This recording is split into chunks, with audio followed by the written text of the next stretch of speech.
今日咧，我想同大家傾一個令到好多人，特別係班主流經濟學家同左派媒體非常之唔舒服，甚至係有啲尷尬嘅話題。我哋要睇下特朗普新政入面最關鍵嘅指標——經濟。好多人之前一路擔心特朗普嘅政見會唔會影響中期選舉，甚至被民主黨唱衰嘅敘事大偏咗。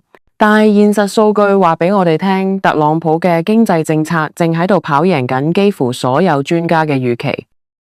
最近美國勞工統計局公布咗11月份嘅數據，真係跌碎咗好多人嘅眼鏡。通脹率跌到去2.7%，比9月份嘅3.0%仲要低。如果扣除波動較大嘅食品同能源，核心通脹仲低至2.6%，係年初以嚟嘅最低水平。連曾經擔任國際貨幣基金組織 IMF 首席經濟學家嘅哈佛教授海羅可夫 Kenneth Rogoff 喺 CNN 訪問入邊都感嘆，話呢個數據比任何人預想中都要好。點解專家會集體失手呢？因為喺傳統經濟學教科書入邊，特朗普做緊嘅嘢簡直係自殺式組合。專家話降息會推高通脹，加關稅會令物價飛漲。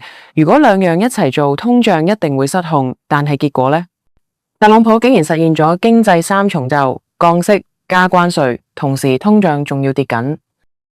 其實呢度有一個被專家忽視咗嘅抵消機制。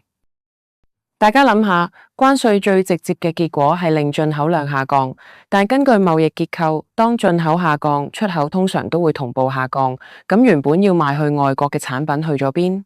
就係留返喺國內銷售，即係所謂嘅出口轉內銷。呢啲留低嘅通常係美國最擅長、生產效率最高嘅產品。國內供應多咗，競爭大咗，價格自然就會落嚟，恰恰抵消咗進口貨因為關稅而加價嗰部分。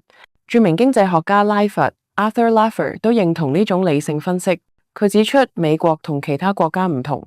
我哋喺能源、農業同埋製造業有強大產能，可以自己頂上嚟，所以呢套邏輯喺美國行得通。不過，即使數據咁靚，政治阻力依然好大。民主黨當然唔想見到特朗普經濟搞得好，甚至有人為干擾數據收集。目前有59%嘅美國人覺得應該炒沽美聯儲主席鮑威爾，因為覺得佢利率定得太高，人為拖慢緊經濟。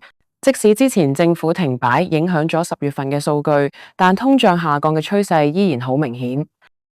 最後我想講，經濟唔係靠立場贏嘅，係靠結果贏嘅。無論你鍾唔鍾意特朗普降息、加關稅、通脹下降，呢啲事實就擺喺度，現實正喺度改寫緊嗰套被奉為金科玉律嘅教科書答案。今日咧就同大家分享到呢度啦，多謝收聽，我哋下次再見。